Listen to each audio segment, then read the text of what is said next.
আল্লাহ তাআলা পবিত্র কোরআনুল কারীমে বলছেন, শাহরুর রমাদান আল্লাযী উনজিলা ফীহিল কুরআন হুদা লিন-নাস ওয়া বায়্যিনাতিম মিনাল হুদা ওয়াল ফুরকান।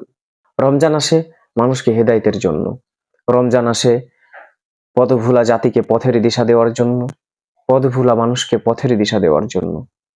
যখন পথিক চলতে চলতে পথ ভুলে যায়, তখন সেই পথিককে সঠিক পথ দেখানোর জন্যই রমজান আসে। রমজান এক বড় নিয়ামত আমাদের জন্য। রাসূলুল্লাহ সাল্লাল্লাহু আলাইহি ওয়াসাল্লাম একটি হাদিসে বলছেন, রমজান আসে ঢাল স্বরূপ। সহিহ বুখারীর এই হাদিসে বলা হয়েছে, রমজান ঢাল স্বরূপ, অতএব তোমরা রমজানে অশ্লীলতা থেকে বিরত থাকো। এখান থেকে আমরা বুঝতে পারি রমজান আমাদেরকে বাধা প্রদানের জন্য আসে। কিসের বাধা?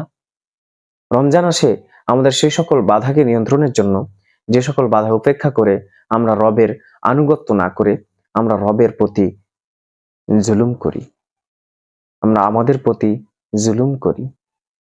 এই জুলুম থেকে আমাদেরকে রক্ষার জন্য, বাধা দেওয়ার জন্য রমজান ঢাল হিসেবে কাজ করে। রমজান আসে মানুষের সফলতার জন্য। ব্যর্থ হওয়া মানুষটিও শেষ রাতে যখন কিয়ামুল লাইলে দাঁড়িয়ে আল্লাহর কাছে কাঁদে, তখন সেটি আল্লাহর কাছে অনেক প্রিয় হয়ে যায়। তখন সে বান্দাও আল্লাহর কাছে অনেক প্রিয় হয়ে যায়। রমজান এ শিক্ষা দেয় আমাদের।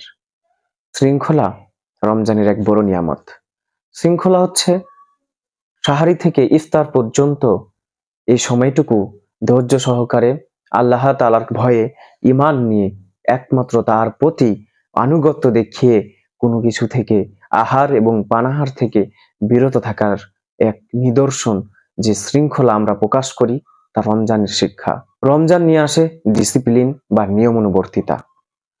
রমজানে যে ডিসিপ্লিন বা নিয়মানুবর্তিতা আমরা দেখাই, 5 ওয়াক্ত সালাত সময় মতো আদায় করা, মসজিদে গিয়ে আল্লাহর কাছে ইবাদতে মগ্ন থাকা এবং সেই সাথে সাথে কিয়ামুল লাইলে দাঁড়িয়ে অঝরে কাদার নাম হচ্ছে নিয়মানুবর্তিতা, ডিসিপ্লিন।